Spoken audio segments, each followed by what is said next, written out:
Months passed, and the world slowly adjusted to the reality of the fleet hidden beneath the waves. The discovery had sparked a wave of curiosity and reflection, inspiring people to think differently about humanity's place on Earth and in the universe. Governments, scientists, and ordinary citizens debated how best to honor the Keeper's legacy. Some argued for continued study of the fleet, while others believed it should remain untouched, a reminder of the delicate balance between progress and preservation. Alex, Emily, and Sophie became symbols of hope and caution, their story told in classrooms, news reports, and documentaries. They traveled the world, sharing their experiences and urging humanity to approach the unknown with humility and respect.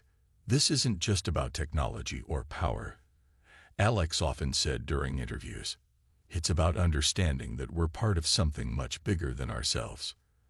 The United Nations established an international council dedicated to overseeing the fleet, composed of scientists, ethicists, and representatives from various nations. The council worked tirelessly to ensure that no one exploited the fleet's secrets. Dr. Laura Bennett played a key role, advocating for transparency and cooperation. Under her guidance, research efforts focused on learning from the Keeper's designs without disturbing the dormant ships. Sophie poured her energy into decoding the remaining data from the crystal conduits, uncovering more insights into the Keeper's civilization. She discovered records of their daily lives, how they lived in harmony with the ocean, cultivating ecosystems and protecting marine life. Their society was built not on conquest, but on coexistence, a stark contrast to humanity's often destructive tendencies. Sophie shared these findings widely, hoping they would inspire change. Emily returned to her work as an oceanographer, but her perspective had shifted. She began studying the impact of human activity on the oceans, using the Keeper's knowledge to develop sustainable practices. Her projects gained global attention, leading to new initiatives aimed at restoring damaged marine environments. If we can heal the oceans, she said, we can honor the Keepers in the best way possible. Alex, meanwhile, found himself drawn to storytelling. He wrote articles and gave talks about the importance of curiosity tempered by responsibility. His words resonated deeply, especially among young people eager to shape a brighter future. Though he missed Ryan dearly, he felt his friend's spirit lived on through the changes taking place around the world. One evening, as the sun set over the Pacific Ocean, the trio reunited aboard the Oceanic Explorer *. It was the first time they had been together since their presentation at the United Nations. Standing on deck, they watched the horizon glow with shades of orange and purple. The water was calm, its surface reflecting the fading light like glass. "I never thought I'd see the day when humanity came together like this," Emily said softly, breaking the silence. Sophie smiled, nodding in agreement. People are capable of amazing things when they care enough to try. Alex looked out at the endless expanse of water, feeling a deep sense of gratitude. The journey had been difficult, filled with loss and uncertainty, but it had also brought moments of wonder and connection. Somewhere beneath the waves, the fleet rested silently, its secrets safe, for now. And though the Keepers had withdrawn, their message lingered. Protect what you love, respect the unknown, and strive for balance. As night fell, the stars appeared one by one, dotting the sky with light. For the first time in months, Alex allowed himself to feel at peace. Humanity still had much to learn, but for now, it seemed to be moving in the right direction. Whatever challenges lay ahead, he knew they would face them together, not just as individuals, but as a species united by a shared purpose. The ocean whispered its eternal song, carrying with it the promise of tomorrow. And somewhere deep below, the Keepers waited, patient and hopeful, ready to guide humanity whenever it needed them again. Back on the surface, the Oceanic Explorer was in disarray. The military had withdrawn its forces after the global backlash, leaving behind only a skeleton crew to monitor the area. News of Project Leviathan's rogue operation had leaked, sparking outrage and calls for accountability. Governments around the world demanded answers, and the United Nations convened an emergency session to address the crisis. Humanity stood at a crossroads, forced to confront the implications of what it had discovered beneath the waves. Alex, Emily, and Sophie returned to the ship battered but determined. They were greeted by Dr. Laura Bennett, who looked both relieved and troubled. "You've done something extraordinary," she said, her voice soft but firm. "But this isn't over. The world is watching, and people will want to know what happens next." The trio shared their experience with Laura, recounting Ryan's sacrifice, the Keeper's intervention, and their desperate mission to disable the fleet. Sophie handed over the data she had retrieved from the crystal conduits, explaining that it contained vital information about the fleet's purpose and the Keeper's intentions. "This isn't just about us anymore," Emily added. "It's about how humanity chooses to move forward." Laura nodded gravely. "I'll make sure this gets into the right hands," she promised. "But you need to prepare yourselves. You're going to have to face the world soon." True to her word, Laura arranged for Alex, Emily, and Sophie to present their findings to the United Nations. Days later, they stood before a packed assembly hall, their faces broadcast to millions around the globe. As Alex spoke, his voice steady despite his nerves, he described the fleet's discovery, the Keeper's warning, and the risks of tampering with technology beyond human understanding. Emily followed, emphasizing the importance of preserving the balance between exploration and responsibility. Finally, Sophie presented the decoded messages and data, urging the world to respect the Keeper's legacy. The room fell silent as their words sank in. For the first time, humanity was being asked not to conquer or exploit, but to listen, to learn from those who had come before.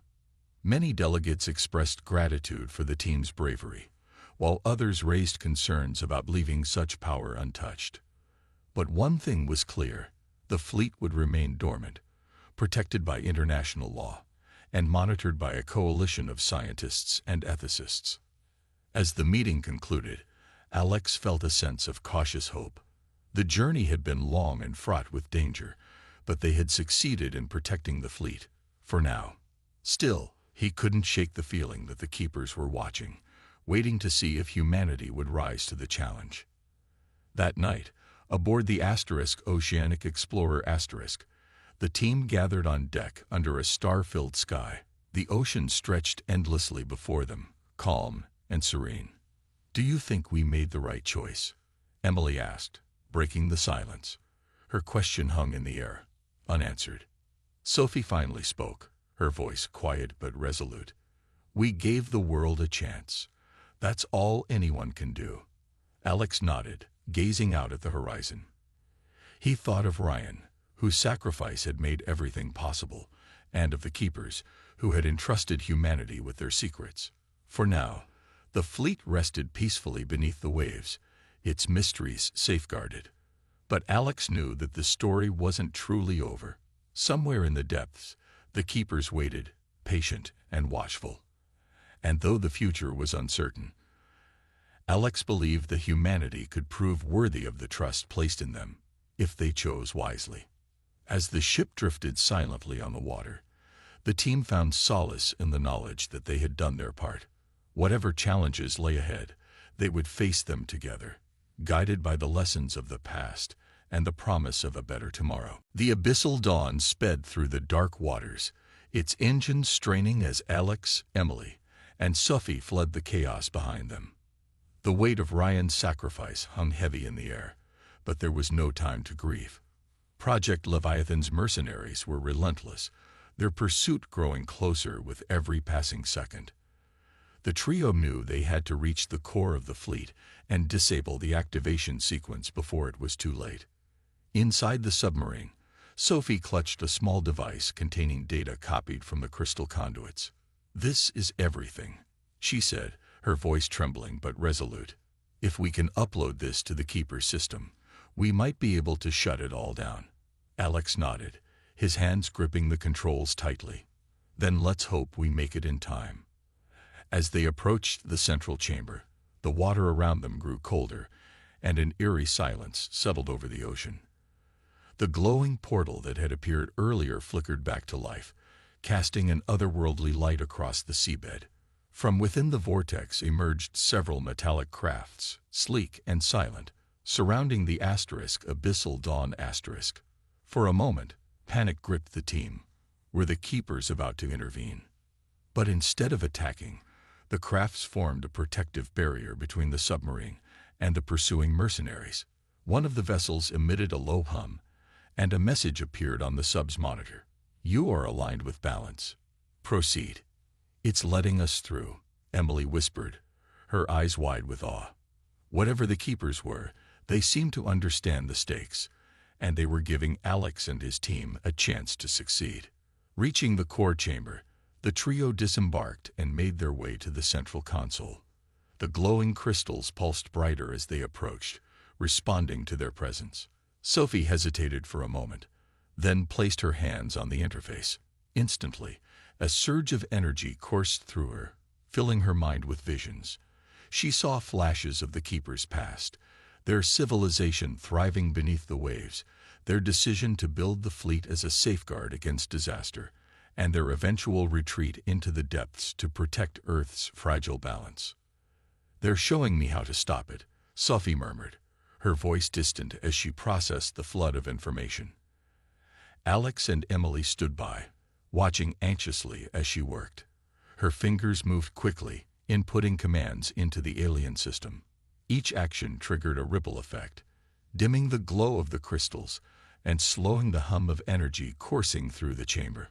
But the process wasn't easy. Activating the shutdown sequence required interfacing directly with the neural network, a task that pushed Sophie to her limits. Pain shot through her temples, and her breathing became labored. "I can do this," she insisted when Alex tried to pull her away. "Just give me a minute." Outside, the mercenaries regrouped, determined to break through the keepers' blockade.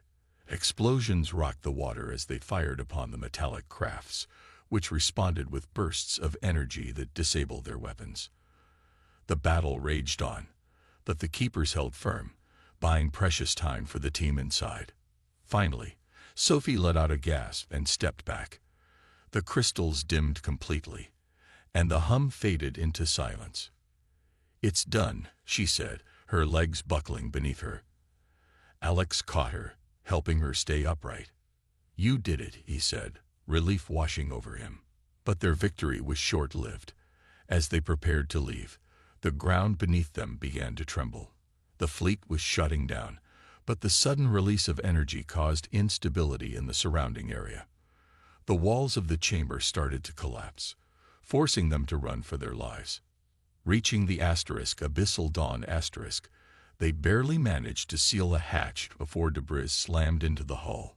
The submarine shot upward, propelled by the turbulence.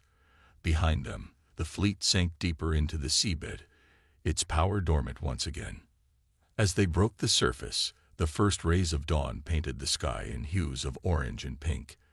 The keepers' vessels disappeared into the depths, leaving only calm waters in their wake. Alex, Emily, and Sophie sat in silence, exhausted but alive. They had succeeded, but at a great cost. Ryan's sacrifice weighed heavily on their hearts, a reminder of the bravery it took to protect something greater than themselves. For now, the fleet was safe. But as Alex gazed out at the horizon, he couldn't shake the feeling that humanity's journey with the keepers was far from over. With the activation process temporarily halted, and the world watching, Alex, Emily, and Sophie knew they had to act quickly. Public pressure had bought them some time, but Project Leviathan was still out there, operating in the shadows. If the rogue group managed to seize control of the fleet, the consequences would be unimaginable. The trio decided their only option was to confront the situation head-on by venturing deeper into the fleet themselves. Using a prototype submarine called Abyssal Dawn asterisk, they prepared for a dangerous mission into the heart of the underwater armada. The submersible was small and agile, designed for deep-sea exploration, but it wasn't built for combat or extreme conditions. Still, it was their best chance to reach the central command ship, the source of the fleet's power, and disable the activation mechanism before anyone else could get to it. Ryan Mitchell joined them remotely, guiding the team through the labyrinthine layout of the fleet based on his research. "The core is likely protected," he warned over a secure channel. "You'll need to bypass security systems, but I've sent you everything I've decoded so far. Be careful. This isn't just machinery. It's intelligent." As the Abyssal Dawn descended into the depths, the crew marveled at the sights around them. Bioluminescent creatures drifted past the windows, their soft glow illuminating the dark waters. Towering coral structures rose like underwater cities, remnants of an ecosystem shaped by centuries of interaction with the fleet. It was beautiful yet eerie, as if the ocean itself was alive and aware of their presence. But the beauty was short-lived. As they approached the central command ship, strange noises filled the water, low-frequency hums, and rhythmic pulses that seemed to resonate through the submarine. On the sonar screen, shadowy shapes darted around them, too fast to identify. "What are those?" Emily asked, her voice tense. No one had an answer. Reaching the command ship, they discovered a massive entrance guarded by intricate mechanical defenses. Sophie worked tirelessly to decode the access codes etched into the hull, her fingers flying over the keyboard. "Almost there," she muttered, sweat beading on her forehead. Finally, the doors slid open with a groan, revealing a cavernous chamber filled with glowing crystalline conduits. The air inside shimmered with energy, and the walls pulsed faintly, as if breathing. "This is incredible," Alex whispered, stepping cautiously into the room. The crystals seemed to hum in response to their presence, casting a soft blue light across the space. In the center of the chamber stood a console, a complex interface covered in the same symbols they had been studying. Sophie approached it carefully, her mind racing. "This must be how they control the fleet," she said. "If we can disable it here, we might stop anyone from activating it." But as they began working, disaster struck. A sudden explosion rocked the submarine docked outside the chamber. Project Leviathan had arrived. Armed mercenaries swarmed into the command ship, their weapons trained on the team. "Step away from the console." One of them barked, his voice cold and commanding. Caught off guard, Alex, Emily, and Sophie raised their hands slowly, their hearts pounding. Ryan's voice crackled over the radio. "I'm sending help," he said urgently, but help felt impossibly far away. Just as the mercenaries closed in, Ryan sacrificed himself to buy them time. Using a remote detonator, he triggered a controlled collapse of part of the fleet's outer structure, creating a barrier between the team and their attackers. "Go," he shouted over the comms before the line went dead. His final act gave Alex, Emily, and Sophie a narrow window to escape with the critical data stored in the crystal conduits. As they fled toward the Abyssal Dawn the weight of Ryan's sacrifice hit them hard.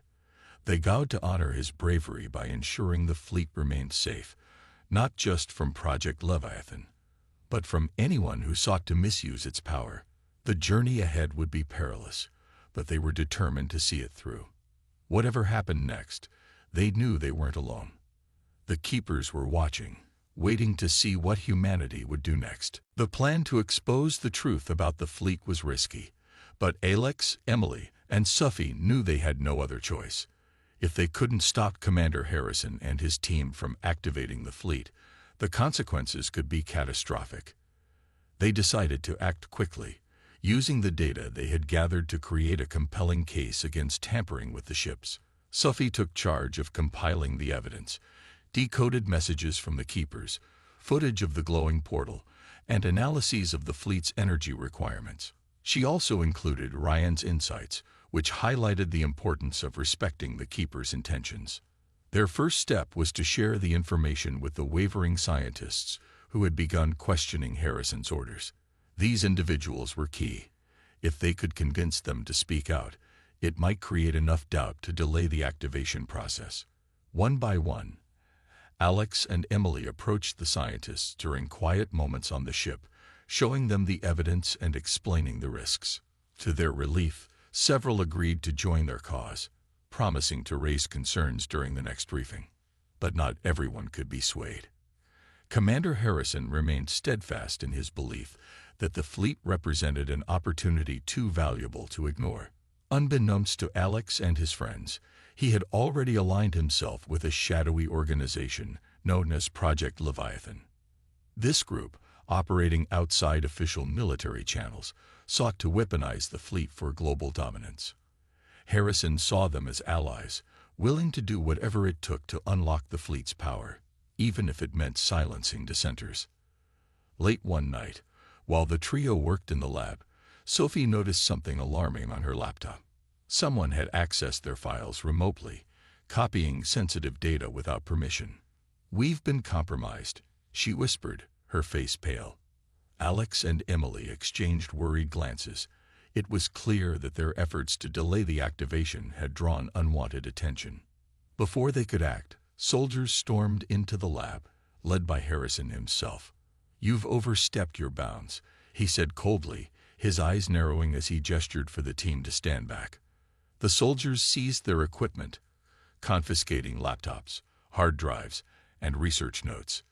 "This is a matter of national security," Harrison added. "Your interference ends now." Desperate to salvage their plan, Alex and Emily attempted to sabotage the activation sequence. Under the cover of darkness, they sneaked into the control room where technicians were preparing the final steps.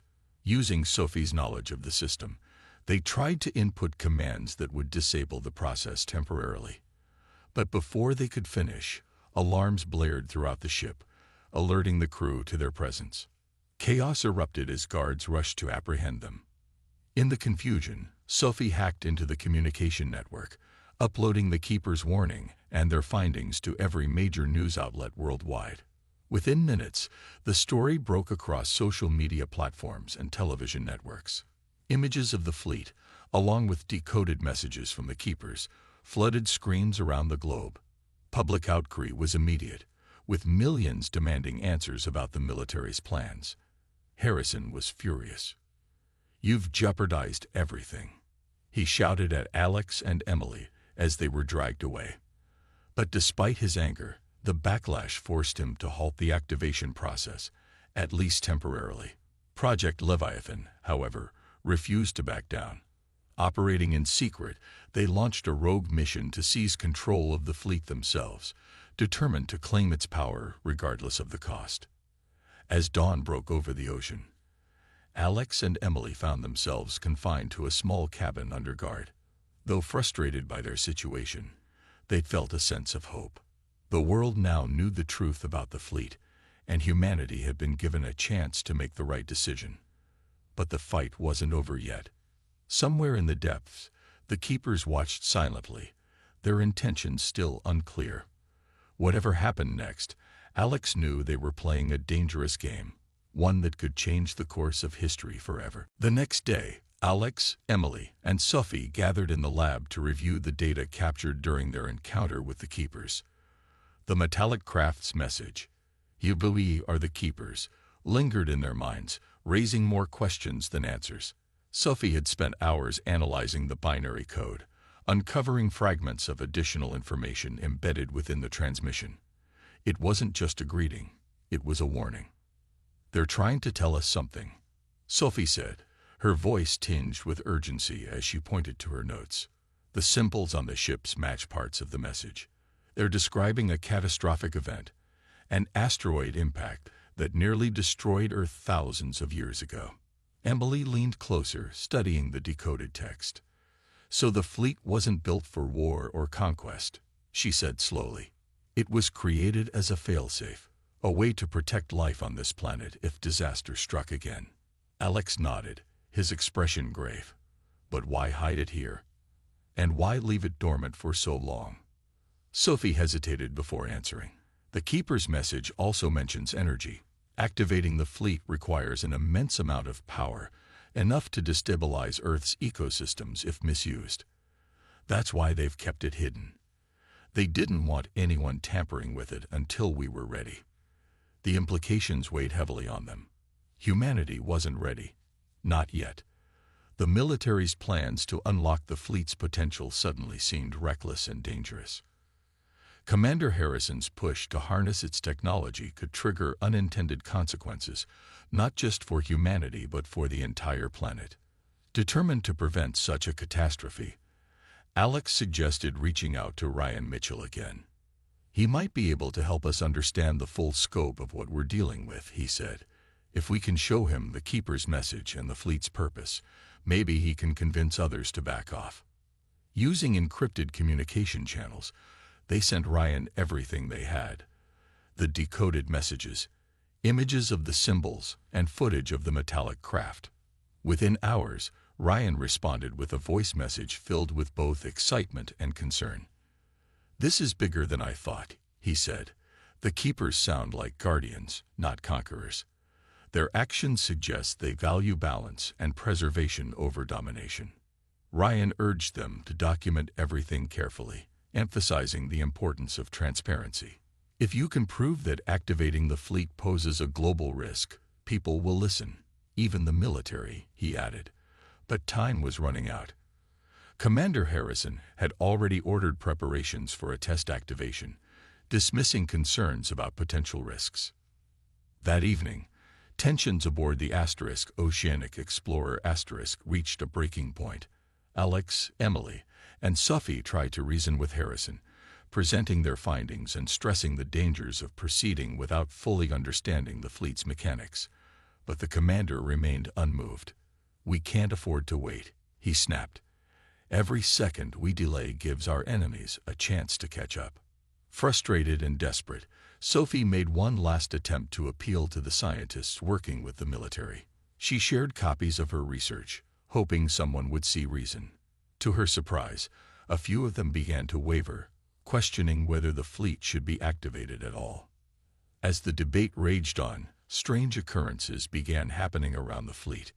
Equipment malfunctioned, sonar signals returned distorted echoes, and crew members reported hearing faint humming noises coming from the depths. Some whispered that the Keepers were watching, waiting to intervene if humanity crossed a line. One night, while reviewing footage from the drone, Alex noticed something unsettling. The glowing portal that had appeared earlier was flickering back to life. This time, it stayed open longer, revealing glimpses of movement within. Shadows darted across the screen, shapes too quick to identify, but unmistakably alive. "We need to stop this," Emily said, her voice trembling. "If we don't, we might lose control of the situation entirely." Alex agreed, but he knew they couldn't do it alone. With the help of Ryan and the wavering scientists, they devised a plan to expose the truth, not just to the military but to the world. If humanity understood the stakes, perhaps they could unite to protect the fleet instead of exploiting it. As dawn broke over the horizon, Alex felt a glimmer of hope amidst the uncertainty. The Keepers had entrusted them with knowledge, and now it was their responsibility to ensure it wasn't misused. Whatever happened next, they would face it together. The next morning, Alex, Emily, and Sophie prepared for their risky mission with quiet determination. The military was busy running tests on the surface, giving the trio a small window of opportunity to act without drawing too much attention. They loaded the prototype submersible drone, smaller and quieter than the ones used by the military, with advanced cameras and sensors. Their goal was simple: venture deeper into the fleet and gather evidence that could reveal its true purpose, or at least buy them more time. As the drone descended into the dark waters, the three huddled around a monitor in the lab, watching the live feed intently. The ocean floor stretched endlessly, dotted with the massive shapes of ships resting silently like ancient sentinels. The deeper they went, the more eerie the scene became. Strange sounds echoed through the water, faint hums and clicks that seemed almost deliberate, as if the fleet itself were alive. Suddenly, the drone's camera captured something unexpected. One of the ships shifted slightly, its hull glowing faintly along the edges. "Did you see that?" Emily whispered, her voice trembling. Alex nodded, his eyes glued to the screen. The movement wasn't natural, it was controlled. Whatever this fleet was, it wasn't just abandoned wreckage. Before they could process what they'd seen, the monitor flickered. Static filled the screen for a brief moment. Then an image appeared, a swirling vortex of light hovering above the seabed. It pulsed rhythmically, casting an otherworldly glow across the surrounding ships. From within the vortex emerged a sleek, metallic craft unlike anything they had ever seen. Its surface shimmered, reflecting the dim light of the drone's cameras as it rose gracefully toward the surface. "What is that thing?" Sophie asked, her voice barely audible. No one had an answer. The craft hovered silently for a moment, then emitted a low-frequency hum that reverberated through the water. The drone's sensors picked up a signal, a series of rapid pulses in binary code. Sophie quickly jotted down the sequence, her hands moving furiously as she translated the message. "It's a greeting," she said finally, her eyes wide with disbelief. "It says, 'We are the keepers.'" The words hung in the air, heavy with meaning. Alex felt a mix of awe and fear. The keepers weren't human. They were something else entirely. Something ancient, powerful, and perhaps even aware of humanity's presence. But why now? Why had they chosen to reveal themselves after so many centuries? The metallic craft lingered for a few moments longer, then vanished back into the vortex, which closed behind it with a soft ripple. The screen returned to static, leaving the trio staring at each other in stunned silence. "This changes everything," Alex said finally, breaking the spell. "If the military finds out about this, they'll stop at nothing to make contact and control them." Emily nodded, her face pale but resolute. "We need to share this with Ryan," she said. "He might be able to help us understand who, or what, the keepers are." Sophie agreed, adding, "But we have to be careful. If Harrison learns about this, he'll use it to justify activating the fleet." They decided to keep the discovery to themselves. For now, using the data collected from the drone, they pieced together fragments of information, hoping to decode more of the keeper's message. Each symbol etched onto the ships seemed to hold clues, not just about their origins, but also about their intentions. Sophie worked tirelessly, her fingers flying over the keyboard as she cross-referenced patterns and sequences. Meanwhile, tensions aboard the Oceanic Explorer continued to rise. Commander Harrison grew impatient, demanding faster results from his team. His focus remained on unlocking the fleet's potential, oblivious to the fact that they were being watched by forces far greater than he could comprehend. That night, as Alex stared out at the dark ocean, he couldn't shake the feeling that they were standing on the edge of something monumental. The keeper's appearance was both a warning and an invitation, an acknowledgement of humanity's curiosity, but also a reminder of its limits. Whatever happened next, Alex knew they were no longer alone in their quest to uncover the truth. The presence of the military cast a heavy shadow over the Oceanic Explorer.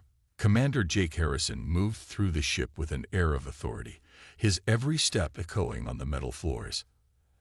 Alex and Emily felt like strangers in their own workspace, their movements watched and their conversations monitored. The once exciting discovery now felt like a burden, its weight pressing down on them. Despite the restrictions, they tried to stay involved, offering insights whenever possible. But it was clear that the military had taken full control, treating the fleet as a potential weapon rather than a historical marvel. Sophie Turner, however, proved to be a glimmer of hope. Unlike the stern soldiers who surrounded her, Sophie approached the situation with curiosity and caution. She spent hours poring over the symbols etched onto the ships, her fingers tracing the lines of the intricate patterns. Her mind worked tirelessly, searching for meaning in the alien-like hieroglyphics. One evening, as the sun dipped below the horizon, she called Alex and Emily to her makeshift workstation. "I think I found something," she said, her voice low but urgent. On her laptop screen was a series of decoded sequences. The symbols, she explained, weren't just random markings. They were instructions. Embedded within the designs were mathematical equations and what appeared to be operational codes. "This isn't just decoration," Sophie said, pointing to the screen. "It's a manual. These ships weren't meant to sit idle forever. Someone built them to be used. Her revelation sent a chill through the room. If the fleet could be activated, it raised questions no one was prepared to answer. Who should have access to such power? And what would happen if someone tried to use it without fully understanding its purpose? Alex glanced at Emily, who looked equally troubled. They both knew that the military wouldn't hesitate to exploit the fleet for their own gain. Commander Harrison confirmed their fears during a briefing later that night. Standing before a group of officers and scientists, he outlined the military's plan to unlock the fleet's potential and harness its technology. "This is a chance to secure humanity's dominance," he declared, his tone firm and unyielding. "We can't afford to let this opportunity slip away." Alex clenched his fists under the table, struggling to keep his emotions in check. He wanted to argue, to point out the dangers of meddling with something so ancient and unknown. But before he could speak, Sophie interjected. "Sir, we don't even know what these ships are capable of," she said, her voice steady despite the tension in the room. Activating them blindly could have catastrophic consequences. Harrison's eyes narrowed, but he didn't dismiss her outright. Instead, he ordered further analysis, instructing Sophie to work faster. It was clear that the military wasn't interested in waiting. Every hour that passed brought them closer to taking action, whether they understood the risks or not. That night, Alex and Emily met secretly in the ship's lab. They needed a plan, something to slow down the military's efforts until they could figure out the fleet's true purpose. Sophie joined them shortly after, her face pale but determined. "If we're going to stop them, we need proof," she said. "Something that shows why activating the fleet is too dangerous." Emily nodded. "We need to go deeper," she said. "There's more to these ships than what we've seen so far. If we can find evidence of their origins, or their creators, we might stand a chance." The idea was risky, but it was all they had. Together, they decided to take matters into their own hands. Using a prototype submersible drone, they planned to explore areas of the fleet the military hadn't yet reached. It was a long shot, but it was their only hope of uncovering the truth before it was too late. As they prepared for the mission, Alex couldn't shake the feeling that they were being watched. The military's presence loomed over everything they did, and time was running out. Still, he held onto a sliver of hope. Whatever secrets lay hidden beneath the waves, he was determined to protect them, not just for himself, but for the sake of humanity. After the initial shock of their discovery, Alex and Emily knew they needed help. The sheer scale of what they had uncovered was beyond anything they could handle alone. Alex reached out to an old friend from college, Ryan Mitchell, a historian with a knack for piecing together fragments of ancient civilizations.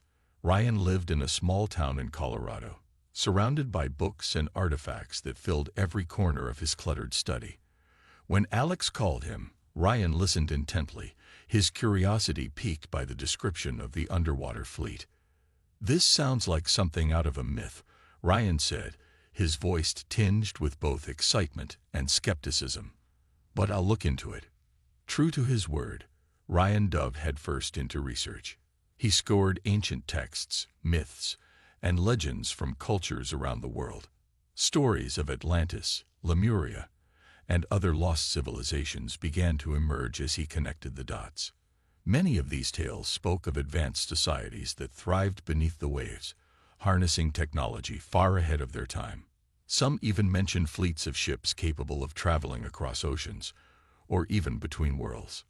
Ryan shared his findings with Alex and Emily over a video call. "There's a pattern here," he explained, holding up a dusty book. Many ancient cultures described beings who lived in harmony with the sea. They were often portrayed as protectors, guardians of the planet. And get this, some accounts mention a great cataclysm that forced them to retreat into the depths. The timing of Ryan's discoveries couldn't have been better. Back on the Oceanic Explorer *, Emily was struggling to make sense of the symbols etched onto one of the ship's hulls. The patterns were intricate, combining geometric shapes with flowing lines that seemed almost organic. She sent high-resolution images to Ryan, hoping his expertise might shed light on their meaning. Within hours, Ryan called back, his tone more serious than before. "These aren't just decorative markings," he said. "They're a language, a very advanced one. Look at how the symbols repeat in sequences. It's like math, but also art. Whoever created this fleet wasn't just building machines. They were embedding knowledge into the design." As Ryan worked to decode the symbols, Emily decided to share their findings with someone she trusted. Dr. Laura Bennett, a government scientist specializing in deep-sea exploration. Laura had always been supportive of Emily's work, offering guidance without interfering too much.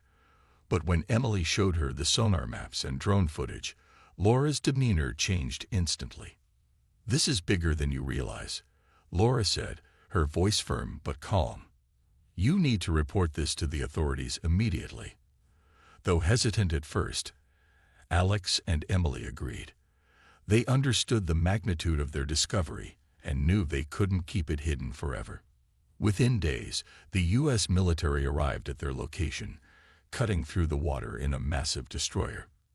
Commander Jake Harrison led the operation, his presence commanding and authoritative. He wasted no time taking control of the situation.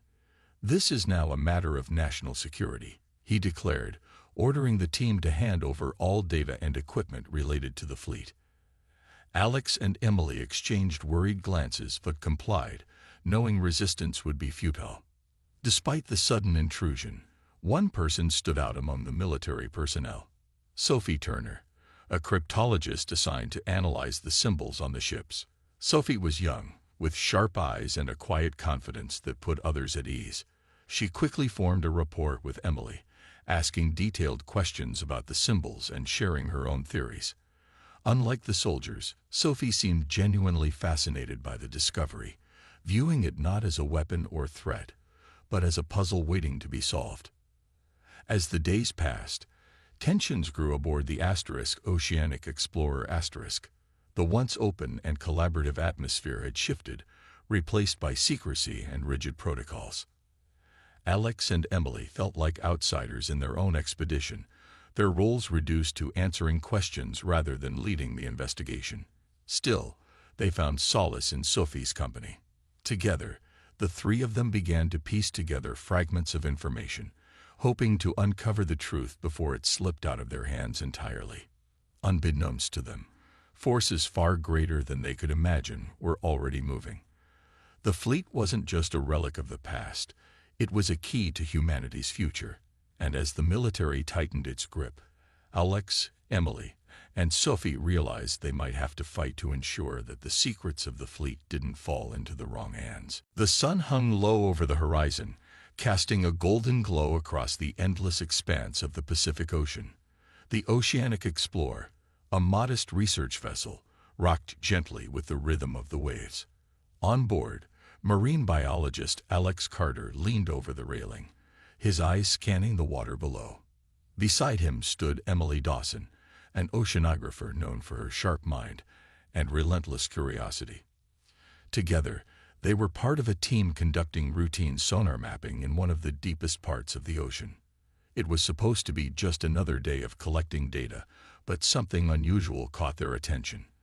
As the sonar equipment sent its signals into the depths, the monitor displayed an anomaly, a strange grid-like pattern buried beneath layers of sediment on the seabed.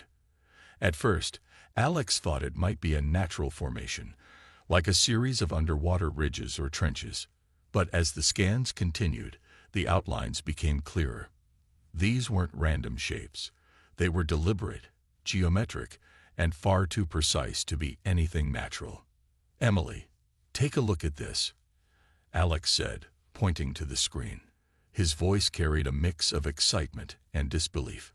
Emily stepped closer, her brow furrowing, as she studied the image. "That's not possible," she muttered under her breath. The grid stretched for miles, forming what looked like rows upon rows of massive objects resting silently on the ocean floor. Curiosity quickly turned into urgency. They decided to deploy a remote submersible drone to investigate further. The small, torpedo-shaped device descended into the dark waters, its lights cutting through the murky abyss.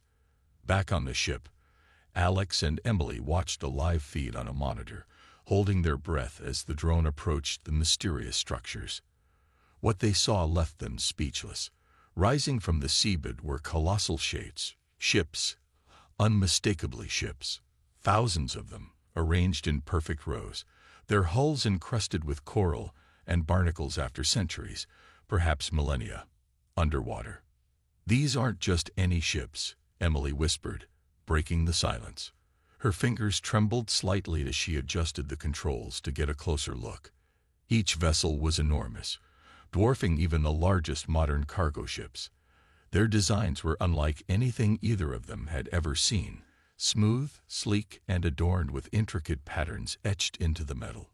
It was clear that these ships were built with technology far beyond what humanity possessed today.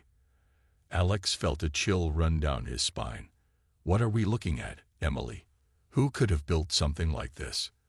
He glanced at her, searching for answers, but her expression mirrored his own confusion. Neither of them had an explanation. As the drone continued its exploration, it captured more details. Some of the ships appeared intact, while others showed signs of damage, their frames twisted and broken. Despite their age, the craftsmanship was extraordinary.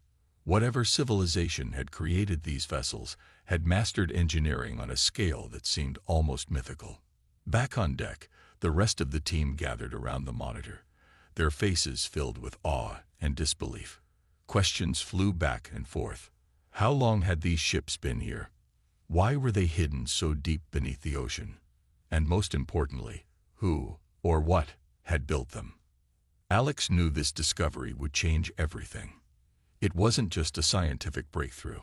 It was a glimpse into a past no one had ever imagined. But as thrilling as it was, he couldn't shake the feeling that they were treading into uncharted territory.